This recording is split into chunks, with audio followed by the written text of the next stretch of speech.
Hey, I'm Jusko from ProbMoney.com. It's time for What's in My Wallet, where we look at what credit cards I'm using, what credit cards are on the back burner, and what credit cards may be on the chopping block. Before we do that, I'm going to ask you to please subscribe to this YouTube channel if you have not already, and if you have already, I thank you for doing so. So we are into 2022. We're going to take a look at what credit cards I am using out of my own personal wallet. Obviously, we talk about credit cards all the time, and people often ask, well, what credit cards am I personally using? So I've got some that are on the heavy rotation right now, some that are a little on the back burner, and some that I could see potentially getting rid of this year. So let's take a look. Now, the truth of the matter is, unless a credit card is giving me 5% cash back or 5 points per dollar on every purchase I make with that card, right now, it's on the back burner because almost all of my spending going on the Capital One Venture X. I got it in November. It's a good card. I'm happy to have it, but they're a little evil genius from Capital One side because you have to spend $10,000 with the card in the first 6 months in order to get the 100,000 point or 100,000 mile, as Capital One calls them, bonus from that card. So got the card in November. It is now mid to later January, and I am at about 45% of what I need to spend, which is actually pretty good based on the fact that it's only been a couple months, but I still have to get to that 10,000 by May. I should get there, but it's still going to require an awful lot of spending, so Capital One Venture X is going to be the card coming out of my wallet first on most purchases until I get to that point. Now, one of the weird things for me when I have to hit a big spend like this in order to get the bonus is that I suddenly find myself excited about bills that come in that normally would annoy the heck out of me. So like a bill came in recently for a medical thing, and it was $500-ish, for completely overpriced for what was done, and also my completely overpriced health insurance didn't completely pay it off, but I see that and I say, a $500 medical bill that I can pay with my credit card? Great. Now, I don't know if the Venture X will be the first card out of my wallet once I meet the bonus, but it is a card that I will continue to use and a card that I will continue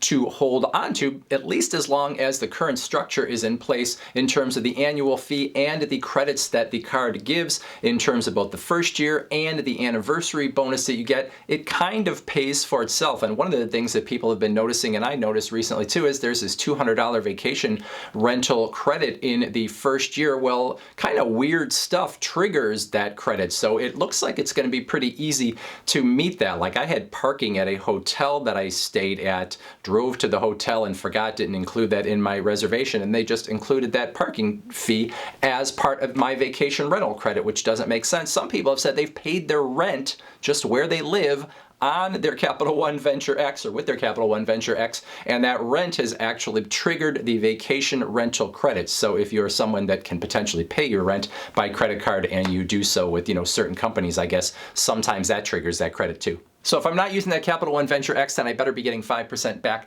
on my purchases, which is where the Discover It card and the Chase Freedom Flex card come in, both of them giving 5% back on grocery store purchases during the first quarter of 2022. These are the rotating category cards that give 5% back on different categories each calendar quarter. Unfortunately, both of them overlapping in quarter number one. You can also get 5% back on the Discover card at fitness clubs, and the other category for the Chase card is eBay, but for me, I'm using them for grocery store purchases. Now, I got this Discover boombox design recently, requested it from Discover, and they sent it to me, and I was very excited to use it. And I went to the grocery store, but then I realized that I was only using the self-checkout, and there was nobody to see it. So I tried to get the attention of the guy next to me and said, hey, look at this cool credit card. And I could just see in his eyes, he was like, hey, dork, I don't come to the self-checkout line to talk to other people, especially people that are showing off their credit cards. All right, that's not true. I would never actually talk to anybody at the grocery store. Next card out of my wallet is the Citi Custom Cash Card that gives 5% cash back in a category of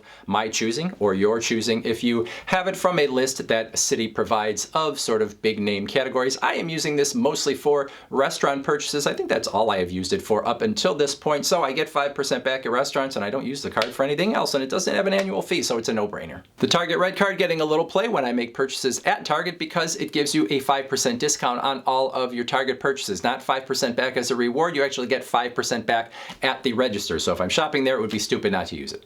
And then there is the Amazon Prime Visa that gives 5% back on Amazon.com purchases as well as Whole Foods purchases if you are a paid Amazon Prime member. So I use this at Amazon.com only. It would never actually be in my physical wallet, so this is a little bit false.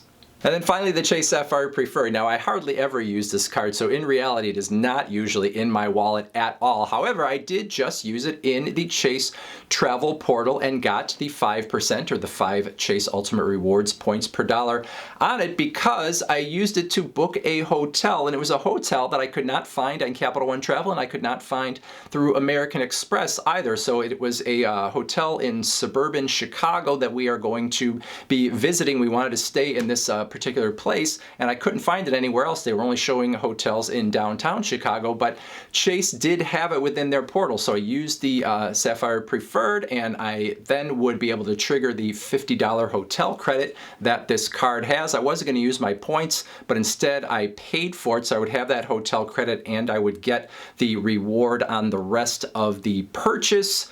When I really look at it, I could have used the points and it probably would have been a wash. But anyway, I took advantage of that hotel credit and also to get a few extra points. So I'm not going to use this very much, but I still continue to hold on to this card again, just so I kind of know what's going on in the Chase ecosystem, so I understand how it all works. So when I make a video for you, I make some sense. So I have a lot of other cards that get semi-regular use, but as I go after that Venture X bonus, a lot of them are on the back burner. Probably the most back burnered, or the one that I use the most that is on the back burner, is the Citi Double Cash card that gives 2% flat cash back on all of your purchases. This is usually my catch-all card for any purchases out there that I can't get at least a 3% reward on right now, since the Venture X is giving me 2 points per dollar and I am going after that bonus. This one is sitting in limbo. Next up is the Verizon Visa. For me, this is usually my gas card. It gives 4% back on gas station purchases. It also gives 4% back on grocery store purchases, and I use it for that sometimes. Right now, it's not being used for anything other than the fact that my Verizon bill is being paid for with it, because you do get a discount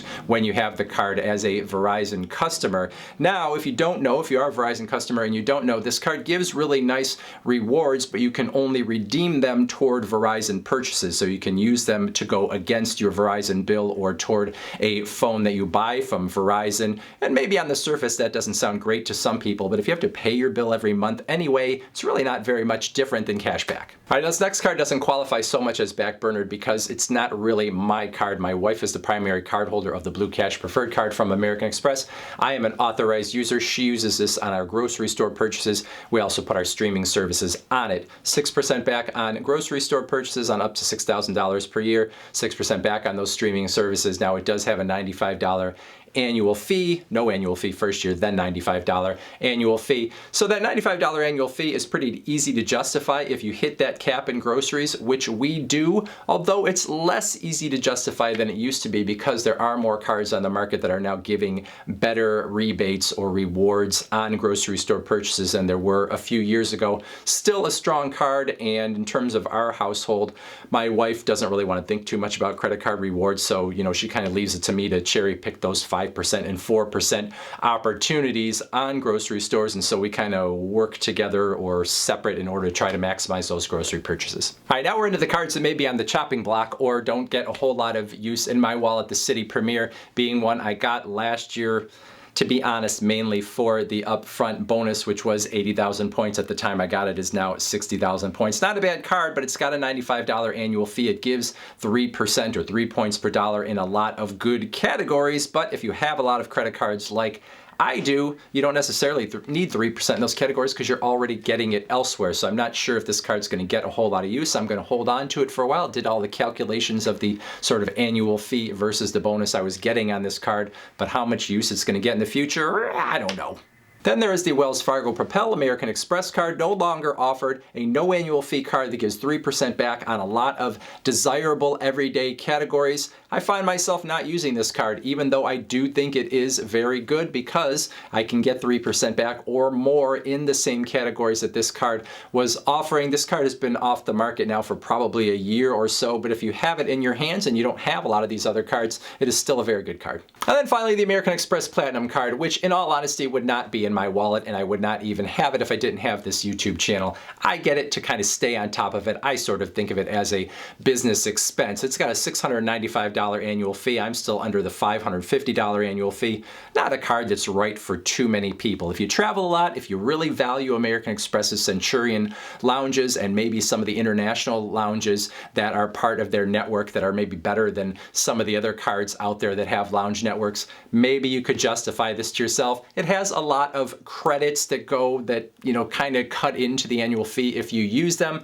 But I think a lot of people sort of use that as a way to justify paying the annual fee when really the card isn't necessarily great for them. So I try to use the Uber credits. I buy some crap from Saks Fifth Avenue every 6 months to take care of or take advantage of some of that credit. But for the most part, this is not a card that is really worth it as far as I'm concerned. So that is a lot of cards, and for probably the first time in the last 2 or 3 years, there's not anything else that I really have my eye on that I want to really go after. Maybe some of the airline or hotel cards if I were to take a trip and I knew I was going to go on a particular airline or stay at a particular hotel chain, but a lot of those are with American Express or Chase, and I don't know if I could get approved by American Express or Chase right now and get the bonus that some of those cards would have. So I might have to sit tight for a while and maybe even go under 524. I don't know if that's really possible, but it could happen. Anyway, if you are looking for new cards, even beyond the ones I just told you, make sure you check out our Best of 2022 video.